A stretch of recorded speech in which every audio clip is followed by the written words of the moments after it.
My name is Claire Bennett, and I'm 26 years old. I guess every family has their secrets, but mine waited until the day of my father's will reading to explode like a bomb I never saw coming. The story doesn't start there though. It begins a month earlier, on a day I thought would break me. It was May 11th, the day after I lost my fiancé, Noah, in a car accident. I still remember the call like a scream in the middle of a dream. One moment I was wrapping up a spreadsheet at work, and the next I was on the floor of the break room, gasping for air like someone had kicked me in the chest. Noah had been everything to me. We were supposed to be married that fall. We had just signed the lease to a little brownstone apartment in Brooklyn. He loved coffee shops with old books, rainy day records, and making breakfast for dinner. He wasn't just my person, he was my place. But none of that mattered anymore. All that was left was the echo of a future I'd never get to live. When I got home that night, my mom was in the kitchen frosting a cake. Chocolate. My sister Ava's favorite. Can you believe it? She smiled. 21 already. We're doing her big party this weekend. Your dad rented the garden venue on Belmont. It's going to be beautiful, Claire. I stood there in my black dress, mascara streaking down my cheeks. My arms trembled from carrying Noah's things out of the hospital.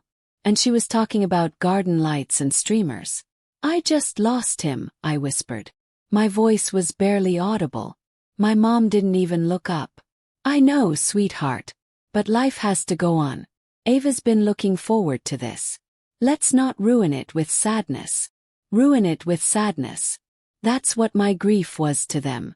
Inconvenient. Embarrassing. Something to be shelved until the cake was cut and the party favors were passed out. I thought maybe Dad would see me. He always had. He and I were close in a way that sometimes made Ava jealous. We used to sit in the garage late into the night building model planes, drinking Coke and listening to Springsteen. But when I went to talk to him that evening, his face was tight. You know how your mom gets when she plans something, he said.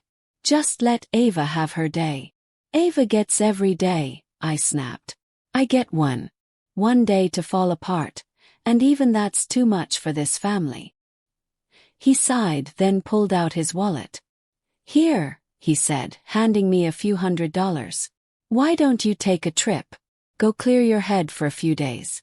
We'll handle things here. So I left. I packed a small bag, drove upstate to a quiet little cabin Noah and I once stayed in during the first winter we dated. It was the only place I could still smell his cologne in the sheets, hear his laugh echo against the walls. But even there, even wrapped in memories, the pain didn't soften. And it wasn't just the loss, it was the loneliness, the betrayal. On May 14th, 3 days after Noah's funeral, I got a photo on my phone. Ava's birthday. She was smiling in a glittery dress, holding a champagne flute in one hand and a sparkler in the other. My mom was next to her, laughing. My dad had a party hat on. They looked happy. There was no trace of mourning. No black ribbons. No empty seat where Noah might have been. I threw my phone across the cabin floor. It didn't break, but I wished it had. I didn't speak to them for a week. And when I finally came home, the house felt colder. Not just from the distance, but because something had shifted in me. Some part of me had detached from them, like a boat quietly slipping away from shore. Then came the real twist. It was June 2nd, around 3 p.m. I was pulling into the driveway after work when I saw 2 police cruisers in front of the house. My first thought was Ava, had something happened? But no. It was Dad. Heart attack. Instant. They said he'd been in his study, looking through some old family documents. My mom found him slumped in the chair, clutching a file. When I arrived, the coroner was wheeling him out under a white sheet. I didn't cry. I just stood there, in shock. Later, that same file he had been holding would change everything. But at that moment, all I saw was a house full of people pretending like everything would be okay again. The funeral came and went. Ava made a speech that felt more like a TED Talk than a eulogy. My mom wore pearls. People I didn't know hugged me too long. And through it all, I kept hearing this sentence over and over again. At least he got to see Ava's birthday. That was such a special moment. Special. For her. Not for me. I was invisible. Again. But Dad wasn't done speaking. 2 weeks later, we were invited to a will reading. Apparently, Dad had made some revisions, just 2 days before his death. That was strange enough, but what really caught my attention was the attorney, Mr. Halvorsen, who looked nervous as he called us into the room. "I need you to understand," he said gently, "that your father had very specific instructions. And everything I say today is legally binding." My mom shifted uncomfortably. Eva looked smug. And me. I just sat there waiting for the moment my world would either crack apart or come together again. And that's when it began. The unraveling. The shock. The secrets. Because the first thing Mr. Halvorsen pulled out wasn't the will. It was a letter. Handwritten. From my dad. And it was addressed to me. Just me. If you've ever felt like your pain didn't matter, like your sadness was too loud for the people around you to care, then you understand what I felt in that moment. Because even in death, my father's voice found a way to reach me. To say, "I see you, Claire. I didn't forget." And trust me, what was inside that letter changed everything, not just for me, but for the entire family. If you've ever been left out, pushed aside, or made to feel small when you were already breaking, tell me in the comments. I want to know your story too. And if you're curious about what was in that letter, and why it sent Ava storming out of the room in tears, then stay with me. This isn't even the twist yet. I remember holding the letter like it might burn me. It was thick, folded twice, with my name written in my dad's sharp, no-nonsense handwriting. Claire. Just that. No, sweetheart. No, my daughter. Just Claire. I unfolded it slowly, aware of the tension in the room. My mother had gone completely still, her hand tightening around the strap of her handbag. Ava rolled her eyes. "Seriously," she muttered. "What is this, a movie?" Mr. Halvorsen gave her a look, then nodded to me. "You can read it privately or aloud. It's your choice." I hesitated. Part of me wanted to run out of there, lock myself in the bathroom, and read it in silence with no one watching my face. But a louder part, maybe the one still aching to be seen, wanted them to hear it. "All right," I said, my voice quiet but firm. "I'll read it here." And so I did. "Claire, if you're reading this, I'm gone. I know we weren't perfect toward the end. I failed you in ways I'm still ashamed of. I let your pain be overshadowed by the noise of our lives, and I'll carry that regret into the grave. But you deserve the truth. There are things you don't know about me, about our family, and about why I made the choices I did. I've left you something, not out of favoritism but out of necessity. You are the only one I trust to carry this forward. Ask Mr. Halvorsen for the real envelope, not the one the family gets. The one labeled Property A, 1987. He'll know. Whatever you do, read it before you say anything to your mother or Ava. And Claire, forgive me if you can. Love. The room fell completely silent. I could hear the faint ticking of the antique wall clock behind Mr. Halvorsen's desk. Ava stared at me, then barked a sharp laugh. What was that? Some dramatic guilt trip. Mom didn't say anything, but I saw something flash across her face, something like fear. "Mr. Halvorsen?" I asked, steadying my voice. "Do you have it?" He nodded slowly. Then, from his briefcase, he pulled out a sealed manila envelope. Labeled in faded black ink, Property A, 1987. My fingers went cold as I took it. Ava stood up. "Okay, this is ridiculous. Why does she get some secret letter while we're just sitting here waiting?" Mr. Halvorsen glanced at her politely. "Your portion of the will is next. But your father instructed me very clearly. Claire is to be given this envelope before anything else is read." Ava's face turned pink. "Of course she gets special treatment." Again. "Enough, Ava," Mom said sharply. "Sit down." That was when I knew something wasn't right. My mother never spoke to Ava like that. Ever. I took the envelope and left the room. I sat in my car, parked in front of the attorney's office, staring at the flap for several minutes. I could hear the buzz of traffic, a distant lawn mower, the occasional honk of a horn. Normal sounds. Everyday life. But I wasn't living in everyday life anymore. I opened the envelope. Inside were three things. A small key, a folded blueprint of a house, or maybe a cabin, and a handwritten deed. The name on the deed wasn't mine or my father's. It was Noah's. Blink. Whoa. That didn't make sense. It read, property transfer. From Samuel Bennett to Noah James Parker. Transfer date, May 2, 2023. Location, 83 Alder Point Road, Catskills, New York. Type, private inheritance, conditions applied. My heart nearly stopped. House, in the Catskills. Transferred to Noah. 9 days before his death. I flipped the paper over. Scribbled in the margins was a note in Dad's handwriting. In case anything happens, he'll take care of her better than I ever did. I read it 5 times before I remembered how to breathe. Why would my father give Noah property? Why would he write that? And what was this condition attached? Was this what he was looking through when he died? I sat in the car for nearly an hour, trying to make sense of it all. And slowly, memories began to rearrange themselves, like puzzle pieces I hadn't realized were even part of the same picture. The phone calls Dad used to take and quickly hang up when I walked in. The odd weekend trips he claimed were for fishing, though he hadn't touched a fishing rod in years. The way he used to ask me if Noah had ever mentioned anything about his childhood. His parents, his last name. At the time I thought he was just being a dad. Nosy. Protective. But now, it felt more like he was watching something.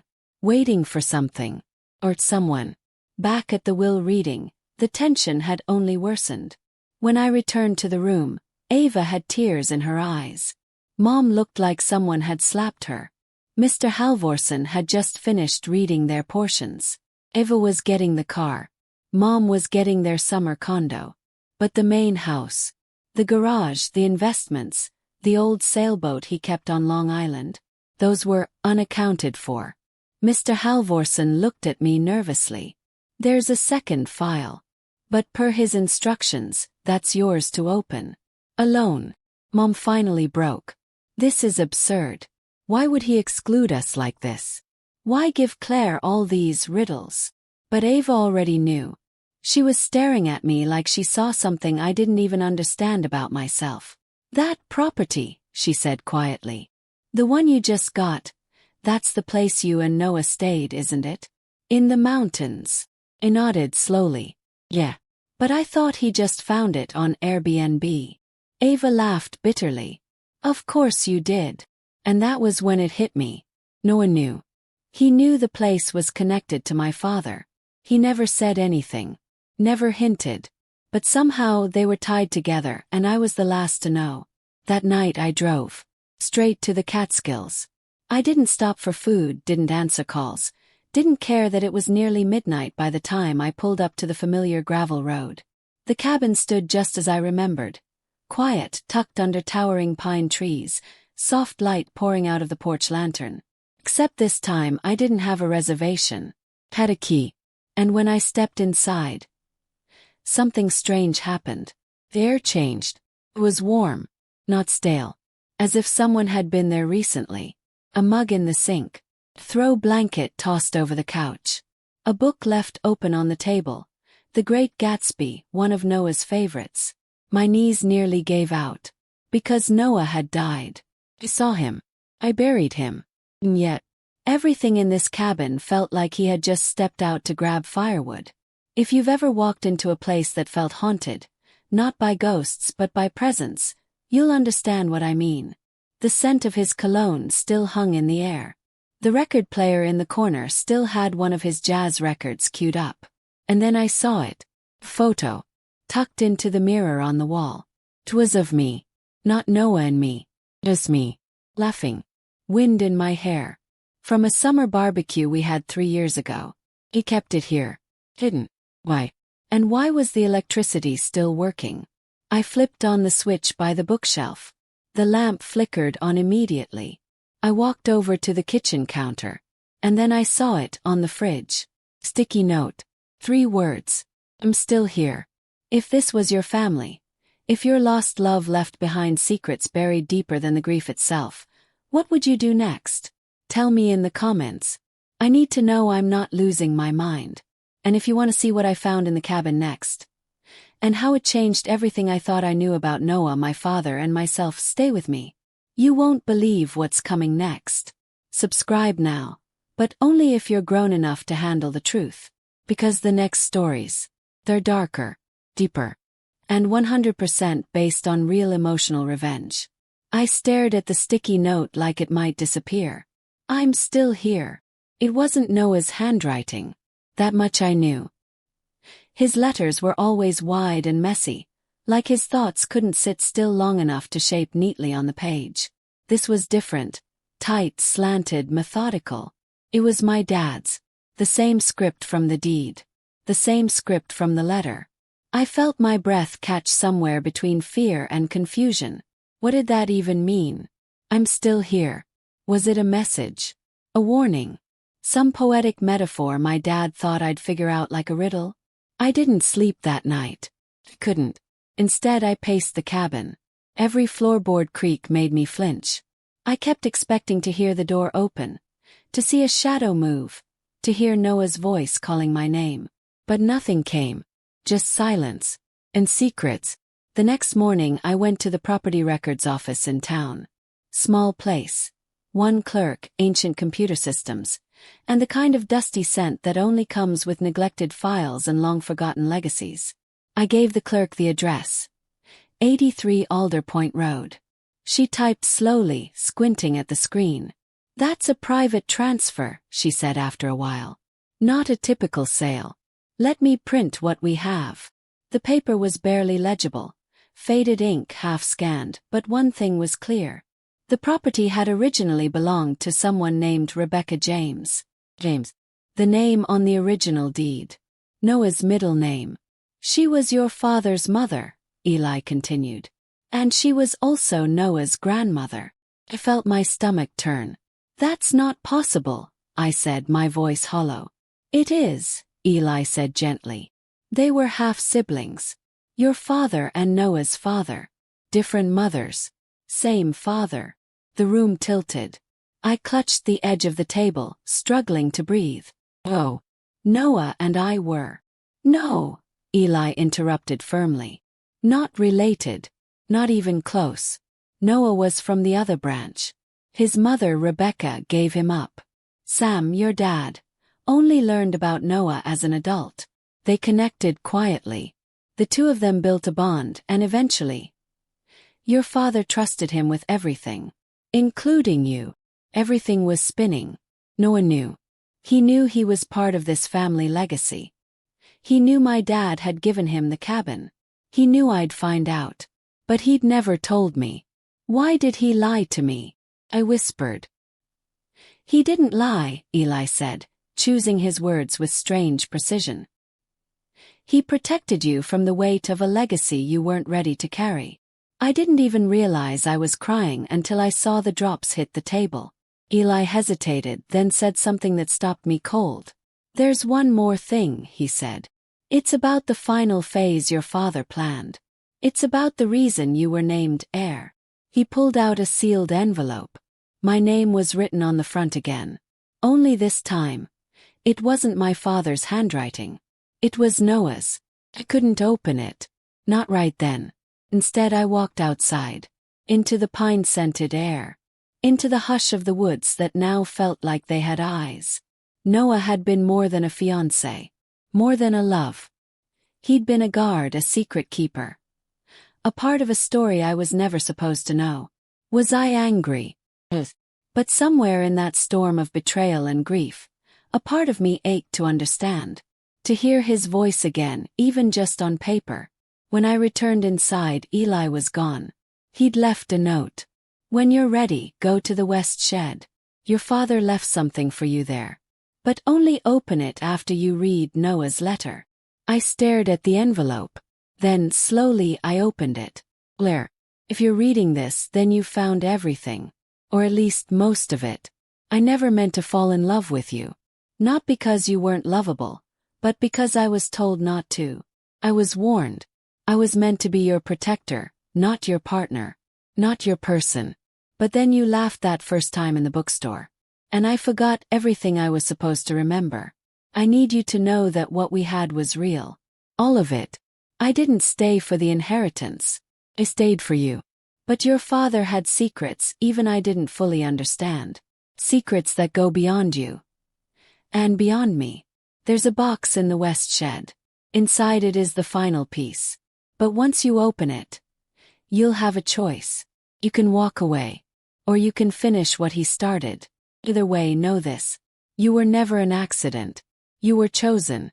And I never stopped loving you. Noah. I sat there for a long time after finishing the letter. I read it twice. Then again. I touched the paper like it might give off heat. Like maybe he'd touched it right before writing it. Like maybe I could still feel him there between the lines. And in that moment something inside me shifted. I wasn't just grieving anymore. I was remembering. The way he used to hold me like I might float away. The late-night drives where we talked about everything and nothing. The way he always made me feel like I was the only real thing in a world full of static. He hadn't lied. He'd loved. Deeply. Quietly. Sacrificially. I stood up. Walked out the back door. Crossed the yard to the west shed. The door creaked as I opened it. Inside was a wooden trunk, nearly chest-high, with a tarnished brass clasp. I reached for it. And just as I did, I heard footsteps behind me. Not imagined. Not distant. Right there. Turned. And for a moment I thought I was hallucinating. Because standing there, in the doorway, was my mother. Her face pale. Her hands trembling. "Claire," she said softly. "What are you doing here?" I asked, heart pounding. But her answer wasn't what I expected. "I came to stop you. If your mother showed up out of nowhere to stop you from opening a box left behind by the man you loved, what would you do? Tell me in the comments. Because what my mother confessed next shattered everything I thought I knew. And it made me question whether I should have ever opened that trunk at all. My mother had always been composed. Even at Noah's funeral, she didn't cry. She stood beside me, stone-faced, nodding politely to mourners like she was attending a PTA meeting. But in that moment, standing in the doorway of the west shed, she looked like a stranger. Her eyes were red-rimmed, her breath shallow, her hands clenched like she'd just run a mile in heels. "I came to stop you," she said again, stepping into the shed. "Stop me from what?" I asked. "Opening the box my father left. The one Noah told me would explain everything." She didn't answer. She looked at the trunk. And then she said something that nearly made me drop the key in my hand. "It's not what you think, Claire. Your father wasn't trying to help you. He was trying to protect himself." I blinked. "What?" She stepped closer. "Your father built his whole life on a lie. One I helped him keep. But now you've dug it up, and I don't know how to put it back in the ground." I stared at her. "You knew about Noah," I said. "You knew who he really was." Her silence said it all. "How long?" I whispered. She didn't look at me. "Since before you were born." That hit harder than anything else.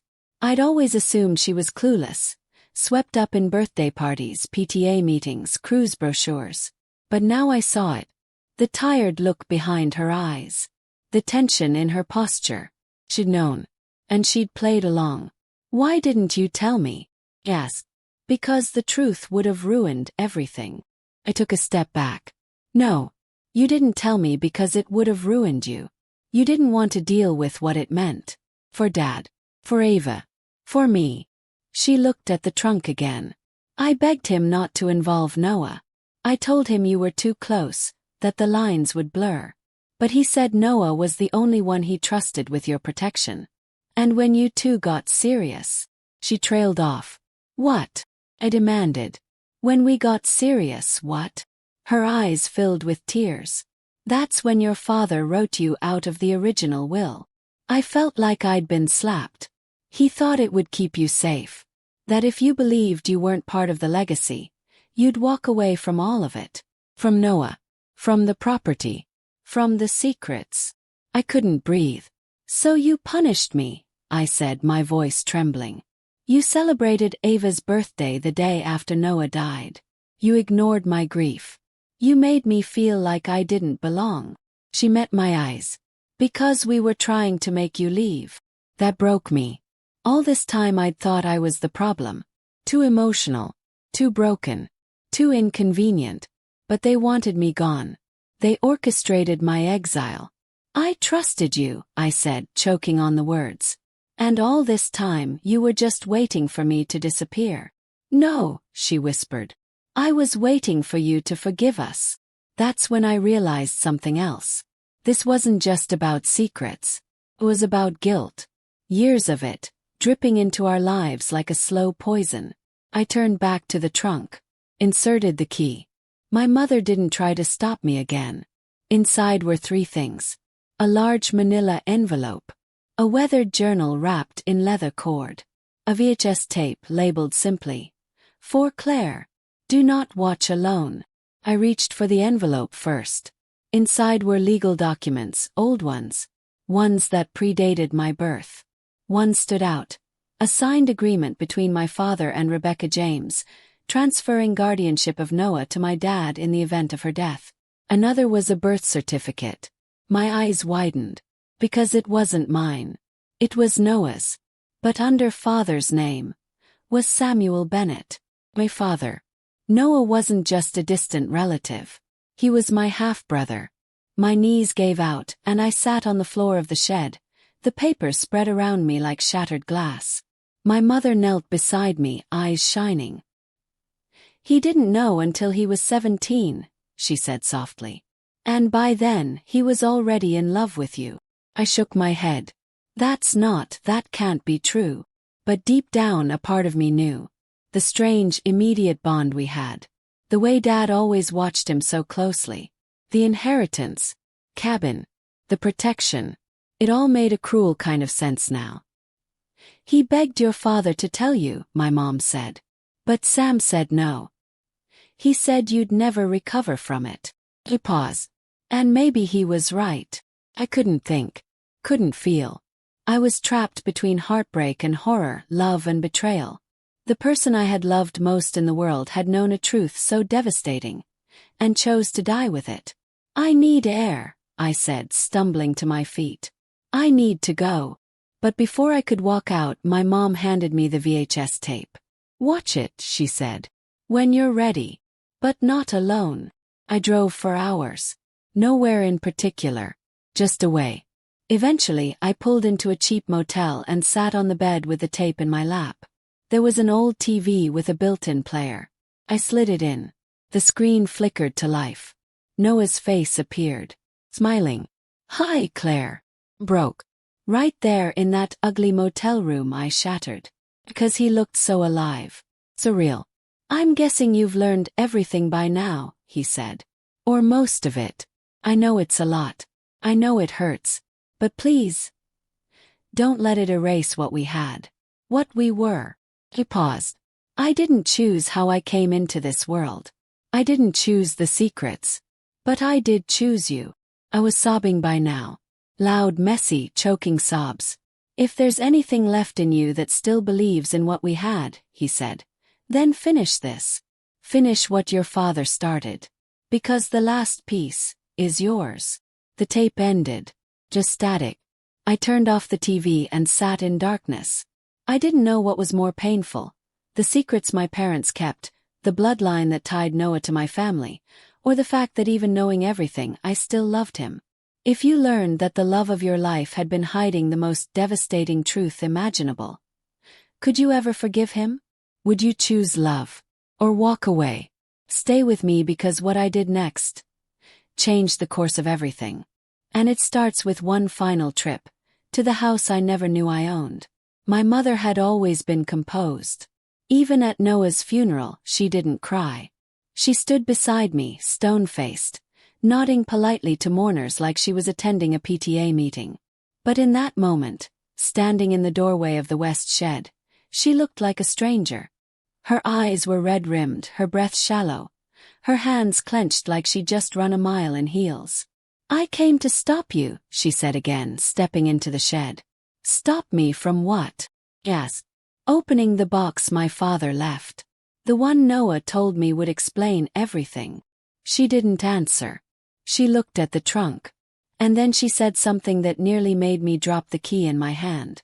"It's not what you think, Claire. Your father wasn't trying to help you. He was trying to protect himself." I blinked. "What?" She stepped closer.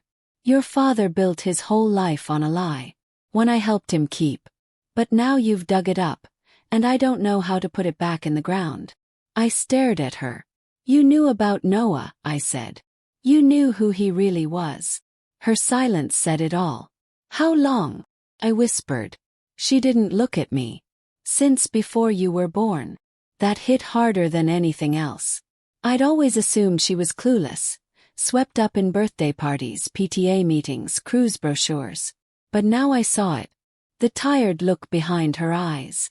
The tension in her posture. She'd known. And she'd played along. "Why didn't you tell me?" "Yes." "Because the truth would have ruined everything." I took a step back. "No. You didn't tell me because it would have ruined you. You didn't want to deal with what it meant. For Dad. For Ava. For me." She looked at the trunk again. "I begged him not to involve Noah. I told him you were too close, that the lines would blur. But he said Noah was the only one he trusted with your protection. And when you two got serious..." She trailed off. "What?" I demanded. "When we got serious, what?" Her eyes filled with tears. "That's when your father wrote you out of the original will." I felt like I'd been slapped. "He thought it would keep you safe. That if you believed you weren't part of the legacy, you'd walk away from all of it. From Noah. From the property. From the secrets." I couldn't breathe. "So you punished me," I said, my voice trembling. "You celebrated Ava's birthday the day after Noah died. You ignored my grief. You made me feel like I didn't belong." She met my eyes. "Because we were trying to make you leave." That broke me. All this time I'd thought I was the problem. Too emotional. Too broken. Too inconvenient. But they wanted me gone. They orchestrated my exile. "I trusted you," I said, choking on the words. "And all this time you were just waiting for me to disappear." "No," she whispered. "I was waiting for you to forgive us." That's when I realized something else. This wasn't just about secrets. It was about guilt. Years of it, dripping into our lives like a slow poison. I turned back to the trunk. Inserted the key. My mother didn't try to stop me again. Inside were 3 things. A large manila envelope. A weathered journal wrapped in leather cord. A VHS tape labeled simply, "For Claire. Do not watch alone." I reached for the envelope first. Inside were legal documents, old ones. Ones that predated my birth. One stood out.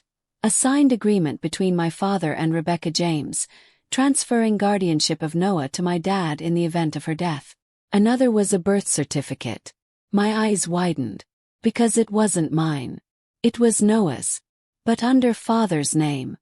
Was Samuel Bennett. My father. Noah wasn't just a distant relative. He was my half-brother. My knees gave out, and I sat on the floor of the shed, the paper spread around me like shattered glass. My mother knelt beside me, eyes shining. "He didn't know until he was 17, she said softly. "And by then, he was already in love with you." I shook my head. That can't be true. But deep down a part of me knew. The strange, immediate bond we had. The way Dad always watched him so closely. The inheritance. Cabin. The protection. It all made a cruel kind of sense now. "He begged your father to tell you," my mom said. "But Sam said no. He said you'd never recover from it." I paused. And maybe he was right. I couldn't think. Couldn't feel. I was trapped between heartbreak and horror, love and betrayal.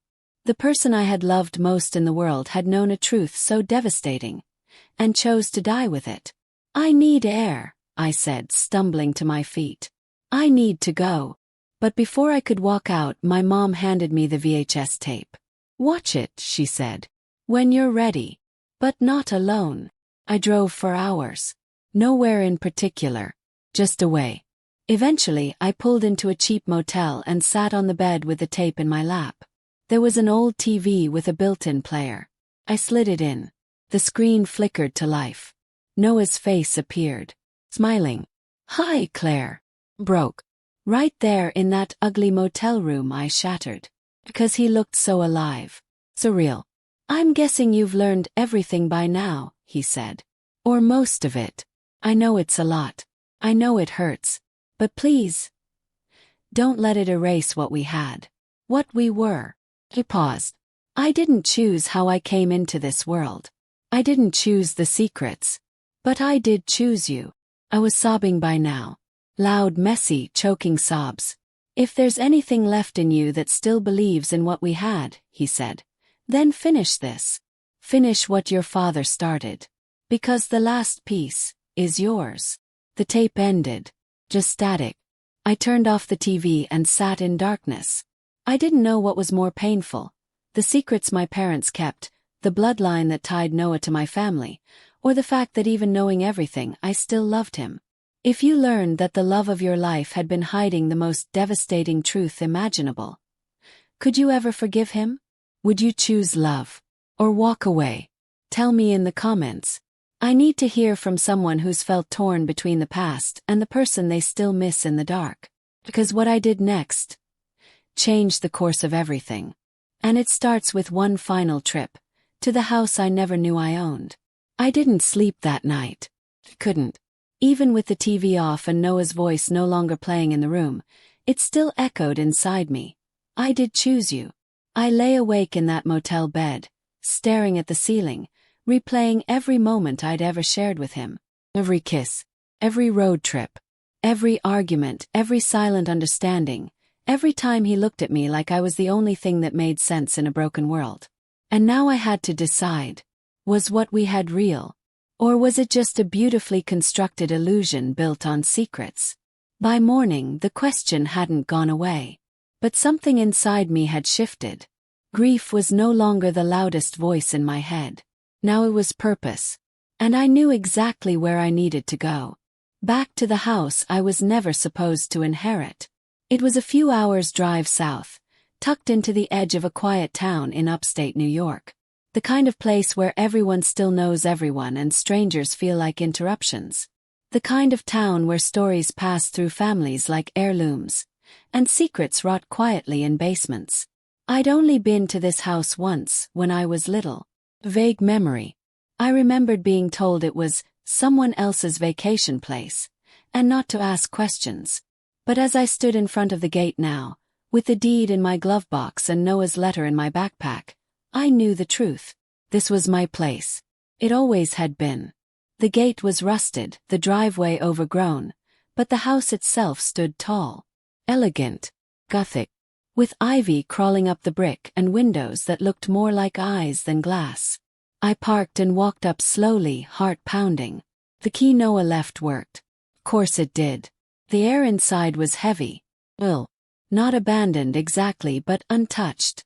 Like the house had been waiting. I stepped into the foyer. Wooden floors creaked under my feet. A long staircase spiraled to the second floor, and portraits lined the walls. Faces I didn't recognize. Family maybe. Or the ghosts of it. I wandered through the rooms. Library, sitting room, sunroom. Everything was immaculate. Except the dining room table. There, in the center, was a single place setting. Plate. Fork. Folded napkin. And beside it, a sealed envelope with my name written in Noah's handwriting. I didn't even question how it got there. I just opened it. Blair, if you're reading this, then you came. You walked into the house meant for you. This isn't just property. It's legacy.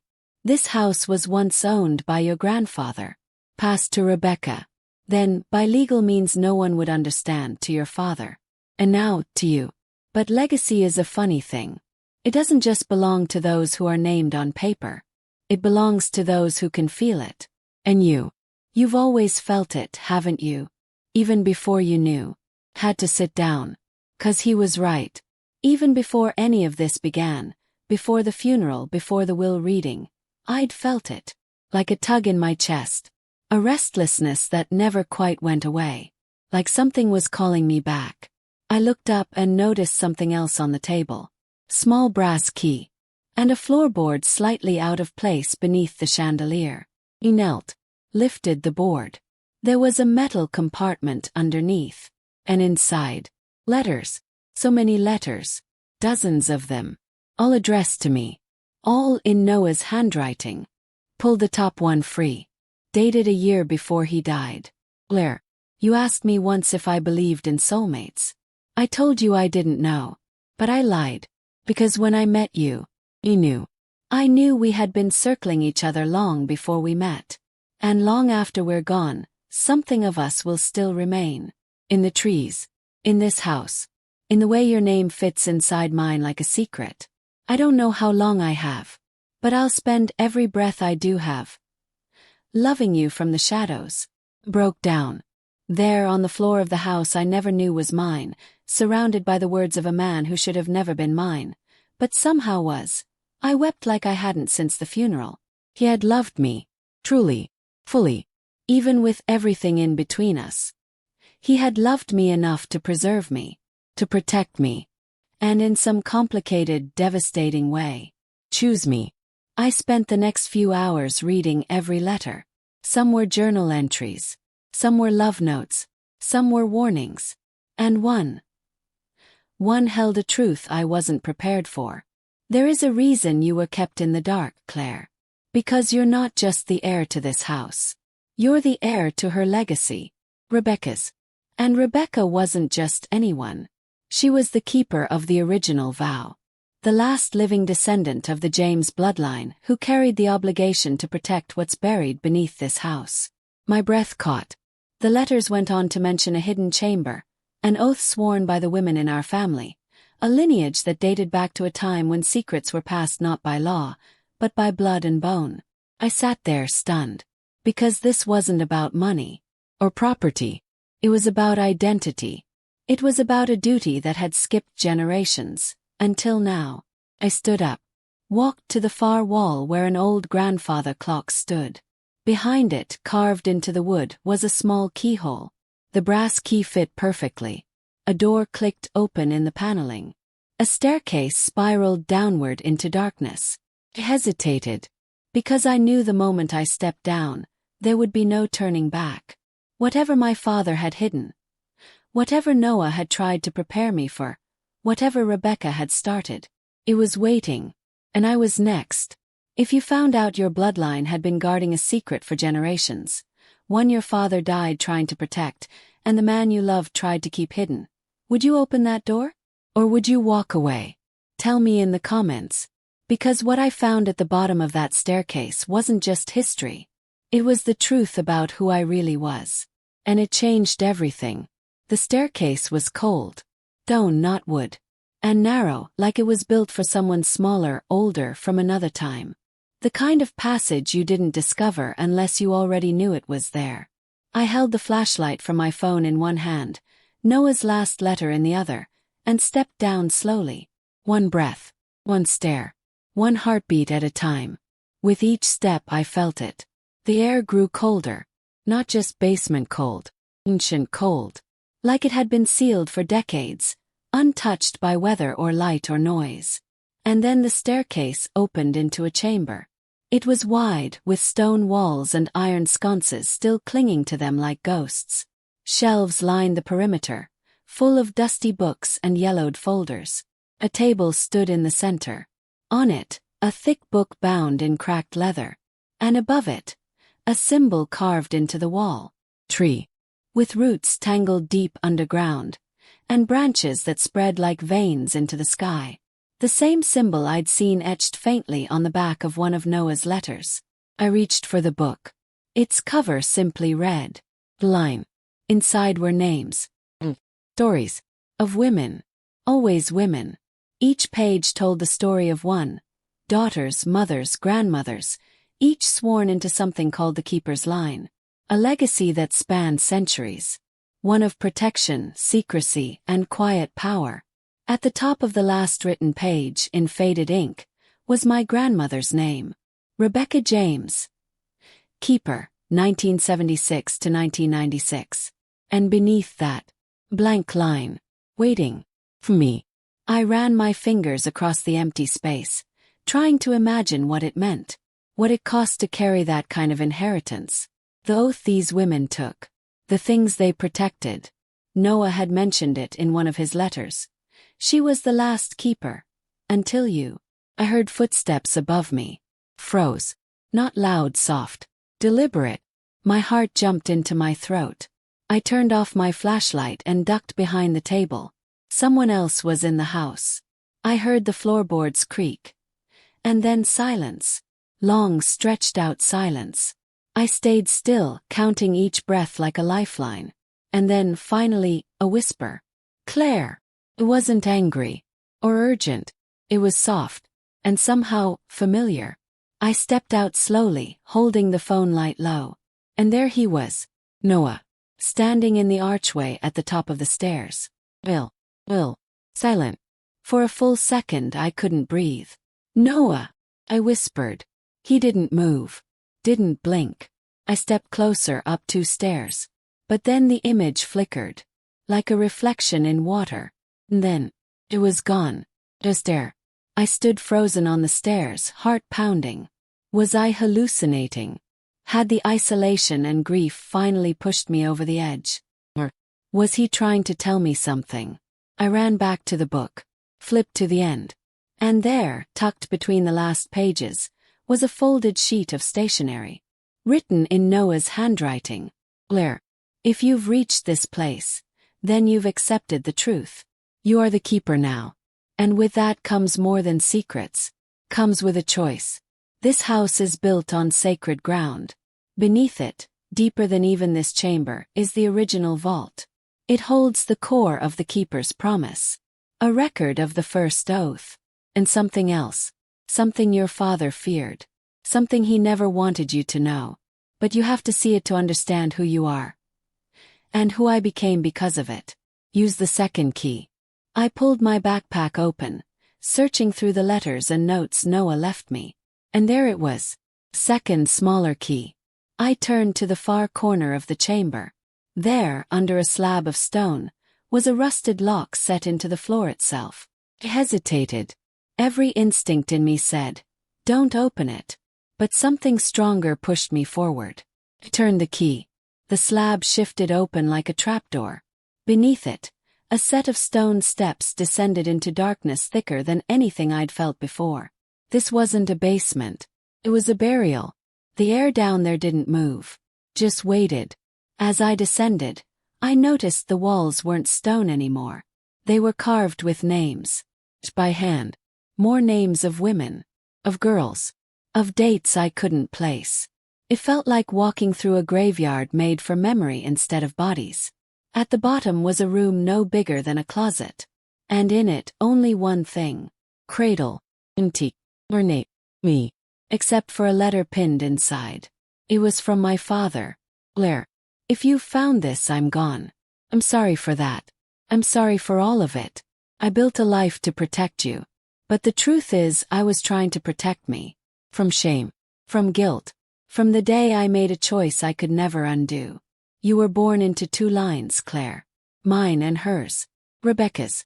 And long before you took your first breath, you were marked to inherit something ancient. Something holy. But I was afraid. I tried to rewrite your destiny. Tried to make Noah carry it. But in the end, it always came back to you. I hope you can forgive me. And I hope you can forgive him. He loved you. More than I ever deserved. I touched the cradle. Ran my fingers along the worn edges. Imagined myself there. Imagined Rebecca placing me inside it. Imagined Noah watching all of it unfold. He knew. He'd always known. And instead of turning away, he stayed. Loved me. Protected me. Even when it cost him everything. I looked up at the walls, at the names. And I knew mine belonged here. Not as a victim of some secret. But as its keeper. Sir. Its final witness. If you discovered your entire life was a cover for something your ancestors had sworn to protect, something that made love impossible and grief inevitable, would you still claim it? Would you still choose it? Tell me in the comments, because what I did next sealed my fate. And once I spoke the oath, the past began to rise. Literally. I didn't leave the chamber right away. I sat there beside the cradle, Noah's final words still echoing in my head, the scent of old stone thick in the air. I wasn't crying anymore. Couldn't. My heart felt hollow, but it wasn't grief now. It was recognition. Like I was finally meeting a version of myself I'd been chasing for years. Keeper. The woman my father tried to protect. The woman Noah died loving. And maybe the woman fate had been pushing me to become all along. There was no ceremony, no formal ritual, no witnesses, but I still spoke the words out loud. I accept it. Just that. Just 3 words. But as soon as I said them, the air in the vault shifted. Like the room itself exhaled. A deep, rumbling sigh that wasn't made by anything living, but something older. The candles in the chamber above flickered. A cold breeze swept through the underground hallway. And somewhere far above me, I swore I heard his voice. Not a whisper, not an echo, but Noah, calling my name. Claire. Ran. The stone steps. Through the chamber. Into the house. Down the hall. The front door was wide open. The air outside had changed. It was evening now, but not the usual kind. The sky looked like bruised glass. Gray clouds swirling with gold and blue streaks, like the atmosphere itself was being rewritten. I stepped outside. And froze. He was there. Noah. Standing at the edge of the tree line. Not a dream. Not a hallucination. Solid. Real. Or something close to it. I took a step forward. He didn't move. Could barely speak. Noah. His eyes locked on mine. And in them I saw everything. Regret. Love. Pain. Oh. I didn't want it to end like this, he said softly. I blinked hard. What is this? Am I dead? He smiled faintly. No. But you opened the gate. You said yes. And now you can see me. I looked down at my hands. They weren't glowing. I wasn't floating. But the world felt thinner. Like some invisible barrier between life and death, truth and illusion, had worn away the moment I claimed my inheritance. I don't understand, I whispered. Why are you here? Because you let me stay, he said. You let me hold on. He stepped closer. I was never meant to be part of the line. I wasn't born into it. But I chose it. Chose you. I reached for him. And for a moment, just a second, I felt him. Not air. Not memory. But him. His hand in mine. His breath close. His warmth. And then he pulled away.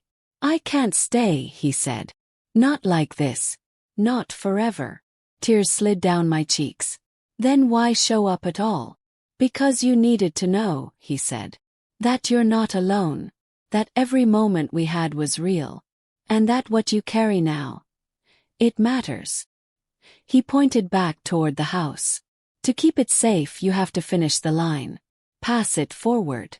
I shook my head. How? I don't even know what that means. You will, he said. And when the time comes, you'll make the right choice. He stepped back into the shadows. But before he disappeared, he said one last thing. Love doesn't die, Claire. It waits. And then he was gone.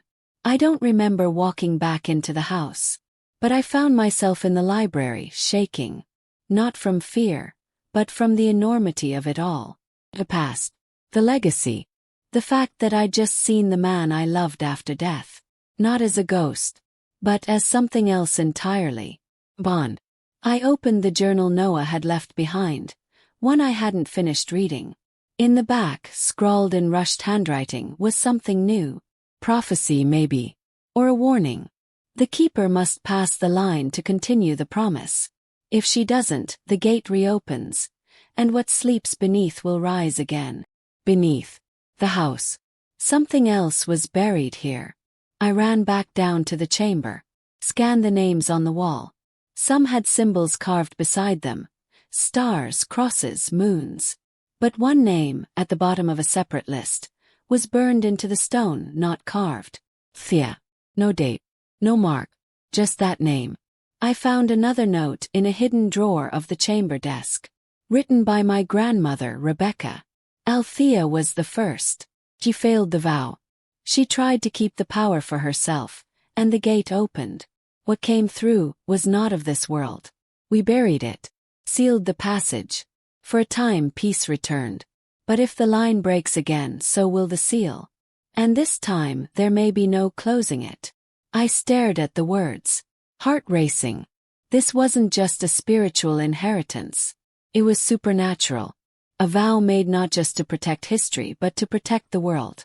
And now I was the only one left who could do it. That night, I sat by the fireplace and lit one of the old candles from the chamber. The flame flickered with a strange blue hue. I stared into it, hoping for a dream, vision, message.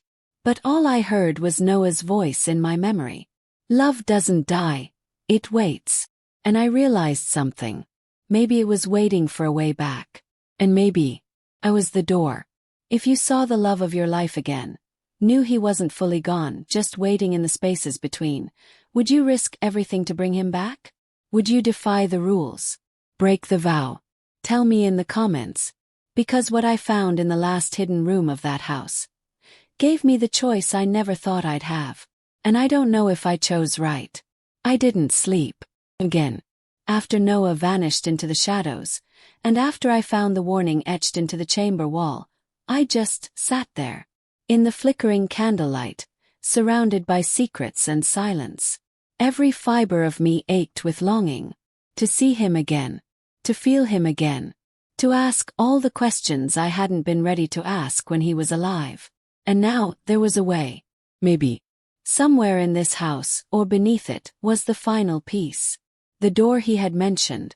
The one the others had sealed. The one that, if opened again, would bring consequences none of them could ever undo. But I didn't care about consequences. Not yet. I wanted him back. The next morning I started searching. Every wall. Every stone. Every floorboard in the chamber and in the house above. And then in the attic. Hidden behind a false panel in the back of the closet, I found it. Staircase. Not like the others. This one was metal. Rusted. Spiral. Leading down not into a chamber but into what looked like a tunnel. Carved directly into the earth. I hesitated at the top step. Because whatever was down there, it wasn't meant to be touched. But Noah's voice was louder in my head now than ever before. You'll make the right choice. So I went down. The tunnel was narrow. The air heavy with the smell of moss and rot and age. But at the end of it was a stone door. Circular, ancient, etched with the same tree and roots symbol from the chamber. Only this one was cracked. Not wide but enough. Enough for something to slip through. I touched the edge of the crack, and a warmth pulsed through my fingers. Not fire. Not pain. But memory.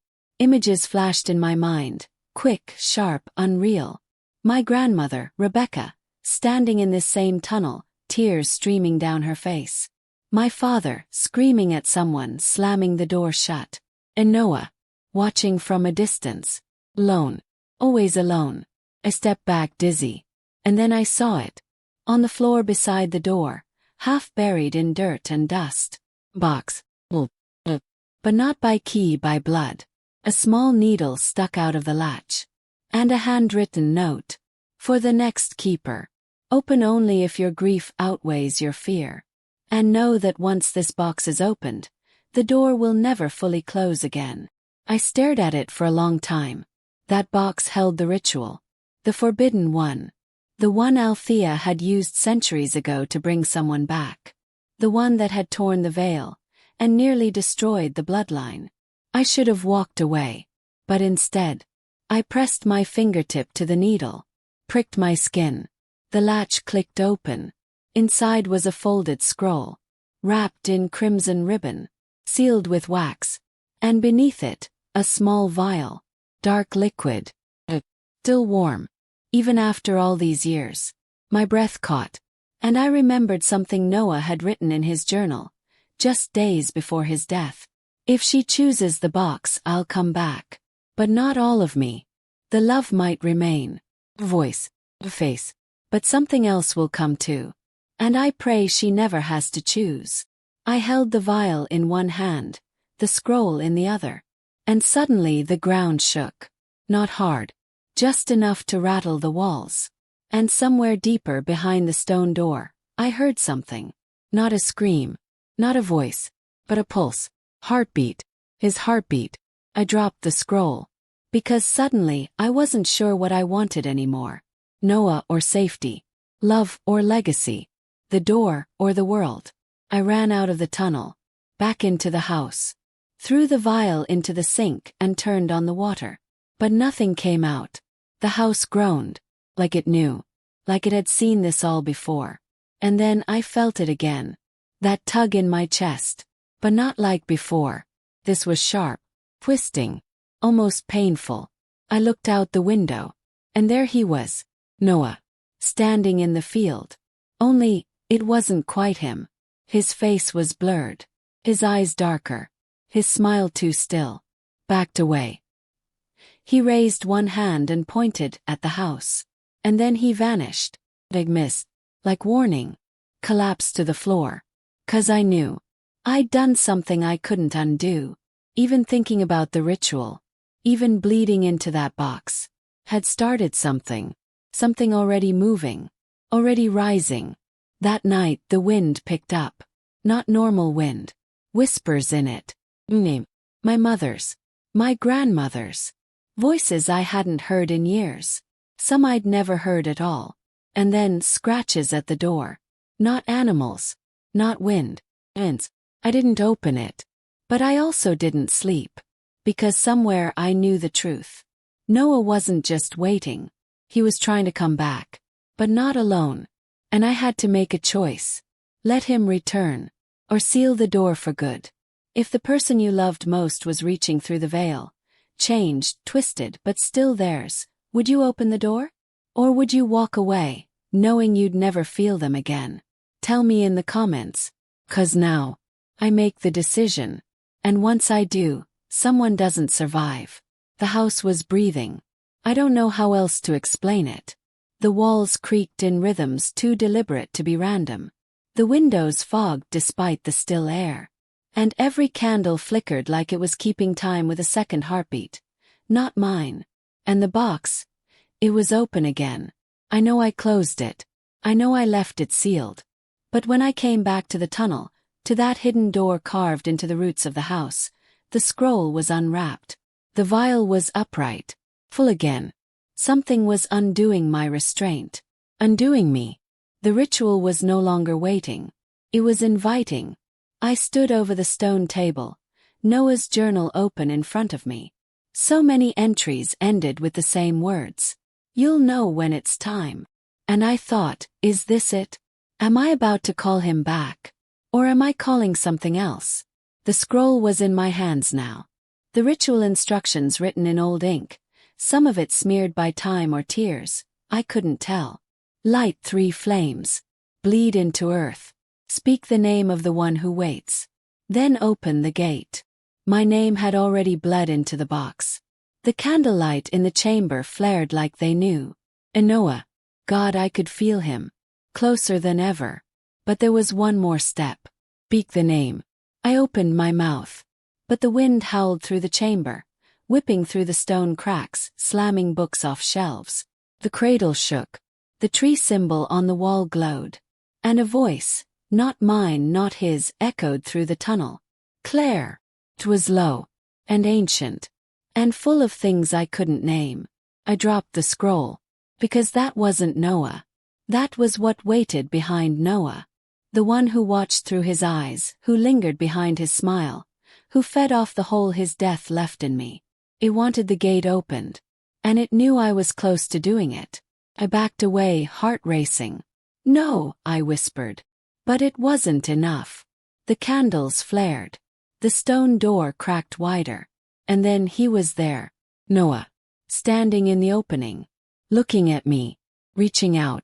His eyes were dark. his face half in shadow. But his voice, it was his. "Claire," he said softly. "You don't have to be alone."